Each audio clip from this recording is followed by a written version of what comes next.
Aabot sa 136,000 halaga ng ipinagbabawal na gamot ang nasabat sa buy-bust operation ng Orani PNP. 2 drug suspects arestado. Tinutukan niya ni Patrolwoman Jilly Peña. 2 lalaki ang naaresto sa matagumpay na buy-bust operation na sinagawa ng mga tauhan ng Orani Municipal Police Station Drug Enforcement Unit katuwang ang Philippine Drug Enforcement Agency ng Region 3 sa Barangay Calero, Orani, Bataan. Nasa kote ang mga suspect matapos mahuling aktong nagbebenta ng isang sachet ng hinihinalang shabu sa isang pulis na nagpanggap na pusher buyer.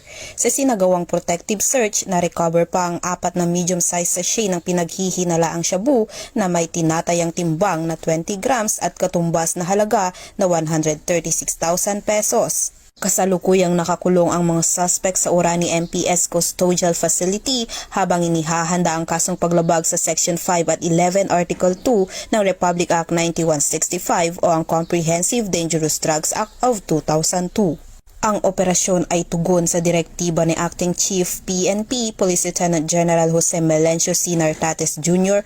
ukol sa pagpapalakas ng managing police operations at pagpapatupad ng mas pinaigting na kampanya laban sa ilegal na droga sa buong suporta ni Police Brigadier General Ponce Rogelio I. Peñones Jr., Regional Director ng Police Regional Office 3. Sa ilalim ng pamumuno ni Police Colonel Marites A. Salvadora, Provincial Director ng Bataan Police Provincial Office, patuloy ang determinasyon ng mga kapulisan ng Bataan na sugpuin ang ilegal na droga sa lalawigan at tiyaking walang puwang ang mga sangkot sa ganitong gawain. Patuloy rin ang kanilang panawagan sa publiko na makipagtulungan upang mapanatili ang kapayapaan at kaligtasan ng komunidad.